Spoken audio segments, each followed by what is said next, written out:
High friends, welcome to Sejuti's yummy recipes. আজ আমি আপনাদের সাথে শেয়ার করব এই ক্রিসপি মুচমুচে পাঁপড়ের রেসিপি।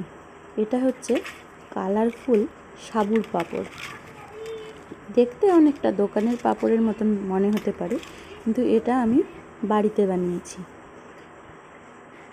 দেখুন কত সুন্দর কালারফুল, দেখলেই বাচ্চারা এটার প্রতি অ্যাট্রাক্ট হবে, আর খেতে খুবই সুন্দর হয়। তো চলুন তবে শুরু করা যাক। এটা আমি মোটা দানার সাবু নিয়েছি, সেটাকে আমি 4-5 ঘন্টার মতন ভিজিয়ে রেখেছিলাম। তো আপনারা চাইলে পাতলা দানার সাবুটাও নিতে পারেন, যে কোনো সাবুই হবে। এরকম আমি 1 প্যাকেট সাবু নিয়েছি, সেই সাবুটাকে আমি 4-5 ঘন্টা ভিজিয়ে এটাকে আমি পেস্ট করে নেব। পেস্ট করতে কিছুই না, সামান্য একটু জল দিয়ে এটাকে পেস্ট করে নিতে হবে, নাহলে সাবুটা সিদ্ধ হতে অনেক টাইম লাগে। তাই আমি এটাকে পেস্ট করে পাঁপড় করব, তাহলে খুব তাড়াতাড়ি এটা জলে সেদ্ধ হয়ে যায়। আমি এটা 2 বারে এইভাবে পেস্ট করে নিয়েছি। একবার এইভাবে ট্রাই করে দেখবেন, সাবুর পাঁপড়টা খুব সুন্দর হয়, একদম মনে হবে দোকানের পাঁপড়ের মতন মোলায়েম হয়। আমি এইভাবে 2 বারে এটা পেস্ট করে নিয়ে এর মধ্যে আমি জল মিক্সড করব। তো আমি এখানে যতটা সাবু নিয়েছি তার ডবল জল নিয়ে নিব। আপনার 1 কাপ সাবু থাকলে 2 কাপ জল নিয়ে নেবেন। এখানে আমার বাসনটা ছোট থাকায় আমি জলটা 2-3 বারে অ্যাড করব। তো প্রথমে এর মধ্যে আমি লবণ, জিরা, কালো জিরা আর একটু লঙ্কার গুঁড়া অ্যাড করে দিয়েছি। আমি সামান্য লঙ্কার গুঁড়া দিয়েছি, খুব একটা ঝাল হয় না। আপনারা নিজের ইচ্ছা মতন ঝালটা কম বেশি করে নিতে পারেন। এর মধ্যে কেউ চাইলে পোস্তর দানাও দিতে পারেন। পোস্তর দানাটা দিলে দেখতে সুন্দর লাগে, এই যা স্বাদ কিছু অন্তর হয় না।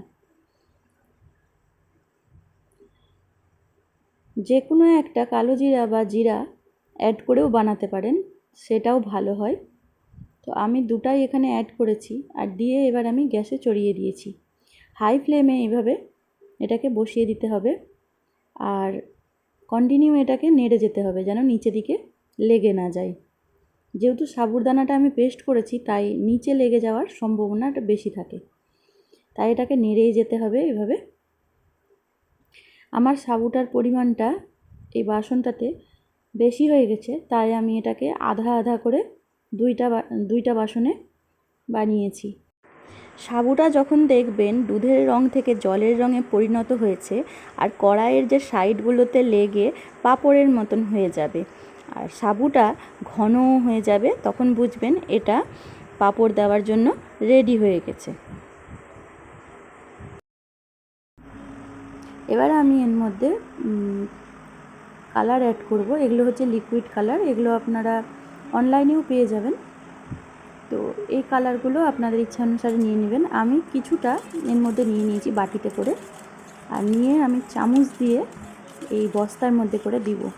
বস্তাটাকে কেটে, এগুলো চালের বস্তা, কেটে ভালো করে মুছে নিয়েছি। মুছে এবার আমি এইভাবে 1 চামচ করে দিব। আপনাদের কাছে না থাকলে কোনো রকমের যদি প্লাস্টিক থাকে বড় সাইজের, সেই প্লাস্টিকগুলোতেও দিতে পারেন। আমি এর মধ্যে করে দিয়ে তারপরে আমি ছাদে দিয়ে আসব। এটা আমি ঘরে বসেই এইভাবে প্লাস্টিকের মধ্যে দিয়ে নিচ্ছি। যখন এটা সেট হয়ে যাবে, তারপরে আমি ছাদে গিয়ে রোদ্রে দিয়ে আসব। এর মধ্যে আমি প্রথমে লাল কালার, তারপরে সবুজ কালার, এইভাবে আমি 4 রকম কালার করে নিয়েছি। সাবুর এই পিউরিটা ঘন করার চেষ্টা করবেন, তাহলে পাঁপড়টা খুব সুন্দর হয়। বেশি পাতলা হলে তেল খুব টানে, তাই চেষ্টা করবেন ঘন করে দেওয়ার। আপনাদের যাদের কাছে কালার নেই, তারা শুধুমাত্র নর্মালভাবেই করবেন, সেটাও খেতে সুন্দর লাগে। এটা কিছু না, এটা দেখতে সুন্দর লাগে, তাই কালার দিয়ে আমি করেছি। এরকম কালারফুল দেখে মনে হয় যে দোকান থেকে আনা। দেখুন এর মধ্যে আমি আরেকটা কালার মিক্স করে দিয়েছি, এটা হচ্ছে একটু অরেঞ্জ কালার। কালারটা একটু ডিপ করে দেওয়ার চেষ্টা করবেন, কারণ পাঁপড়টা ভাজার পরে কালারটা আরও হালকা হয়ে যায়। আর চেষ্টা করবেন যেন বস্তাটা একটু সমান হয়, বা ক্যারি ব্যাগ প্লাস্টিকটা যেন একটু সমান হয়, তাতে আপনার পাঁপড়গুলো পারফেক্ট গোল গোল হবে।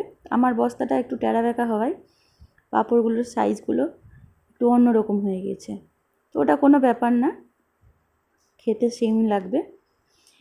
এবার আমি এভাবে রোদে দিয়ে নিয়েছি। রোদটা আমি 2-3 দিন পরে রোদ পেয়েছি। পাঁপড় দিতেই আমার বৃষ্টি চলে এসেছিলো, তাই আমার একদিন বাড়িতেই থেকে গেছে ঘরের ভিতরে। দেখুন আমার গাছে কত সুন্দর ফুল হয়েছে, এটা আমাদের বাড়ির গাছ। কত জবা ফুল, কত সাদা ফুল ফুটেছে, তো ভাবলাম এটাও একটু আপনাদের সাথে শেয়ার করি।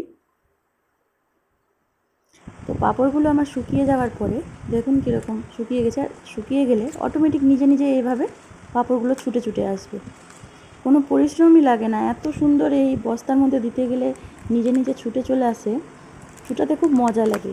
দেখুন কোনো তেল লাগাইনি, কিচ্ছু না, নিজে নিজে এরকম ছুটে চলে আসে। এবার আমি এই পাঁপড়গুলো আপনাদেরকে দেখুন ভেজে দেখাবো। আমি খুব সামান্য তেল নিয়েছি, আপনারা ছাঁকা তেলে ভেজে নিতে পারেন সামান্য তেলের মধ্যে। আর চেষ্টা করবেন সাবুর পাঁপড় সরষের তেলের ভাজার। তো যারা সরষের তেলটা অ্যাভয়েড করতে চান, সরষের তেল বা সাদা তেল দুটাকে মিক্স করেও করতে পারেন, কিন্তু সাবুর পাঁপড়, চালের পাঁপড়, আলুর পাঁপড় যেটাই বলেন না কেন, বাড়ির যে কোনো পাঁপড় সরষের তেলে ভাজলে সেটার স্বাদ বেশি ভালো হয়। বাঙালি রান্না মানেই সরষের তেল। তো যাই হোক, এভাবে আমি পাঁপড়গুলো একে একে ভেজে নেব। পাঁপড়গুলো খুব ক্রিস্পি হয়েছিল, খুব সুন্দর। আমি এর মধ্যে কোনো রকমের সোডা অ্যাড করিনি, আপনারা তো দেখলেন। তো ভিডিওটা ভালো লাগলে অবশ্যই একটা লাইক করে দিবেন, আর চ্যানেলে নতুন থাকলে অবশ্যই চ্যানেলটা সাবস্ক্রাইব করে দিবেন। আমি এরকম নিত্য নতুন রেসিপি নিয়ে আসি আপনাদের জন্য। একবার জাস্ট বাড়িতে বানিয়ে ট্রাই করে দেখবেন কেমন লাগে, আর জানাবেন এই পাঁপড়টা খেতে কেমন হয়েছে। ধন্যবাদ।